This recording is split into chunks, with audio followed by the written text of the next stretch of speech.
Developing news out of Durban tonight. Striking eThekwini municipal workers have clashed with police on Doctor Pixley Ka Seme Street in Durban. They're also burning piles of rubbish this evening. That's after salary negotiations between the workers' union SAMWU and the municipality were unsuccessful this afternoon. Striking workers say they want the council to give them a 6% wage increase after the council granted Umkhonto Wesizwe Military Veterans members a raise. Our reporter Sbongakonke Mbatha joins us now from our studios in Durban. Sbongakonke, good evening to you. What's the situation there? Good evening. I'm currently coming to you live from the corner of Gardner Street as well as Doctor Pixley Ka Seme. Just to remind our viewers that earlier on, just a few hours ago, we were giving them a different picture where there was a complete shutdown of Doctor Pixley Ka Seme.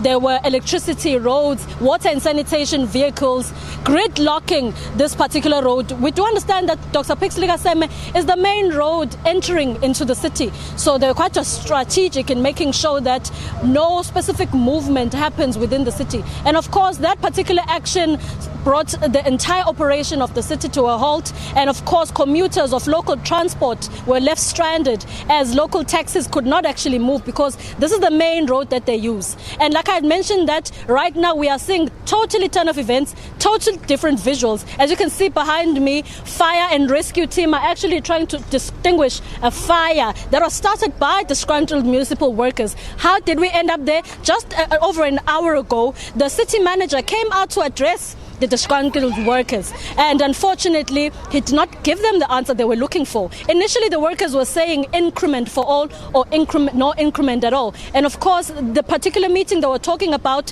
had taken place since yesterday, and the strike itself has lasted for over 2 weeks, and the impact of what has been happening has been daily heard and felt by the communities which have gone without water for the past week, which have gone without electricity for the past week. And of course initially they had suspected that perhaps this is the impact of the floods that we are currently recovering from. But we were given an indication that no, actually municipal workers are actually on a go-slow, which over-escalated to a fully blown strike, which is what we've been witnessing since the early hours of this morning. And the clash between the municipal workers and the police happened just over an hour ago. As I stand here, right behind me, all the way to border streets here, all along the way, Dr. Pixley Ka Seme, the entire city was on fire.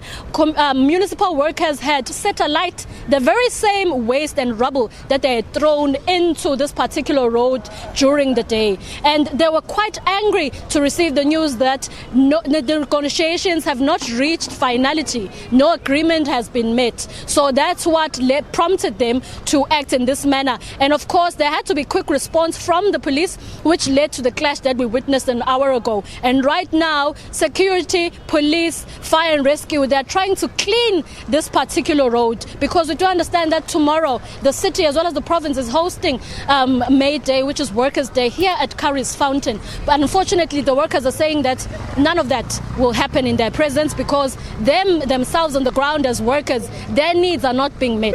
Just to go back a bit, this entire strike action was of course prompted by the alleged 53 workers who received an increment, a 6-time increment, because according to the municipality's grading rules, current employees are currently on grade 4, which is a scale 6 times lower than grade 10, which these employees are currently apparently receiving. And unfortunately, we do see that there's a lot of tension here still, even though the municipal workers have dispersed for now, because earlier on they were making various threats, saying that this city will go up in flames, come hell or high waters. They were saying that even though the police can try and intimidate them now for now, but they will be coming back later, because they have the entire night and the entire day tomorrow to make sure that the entire nation hears their call.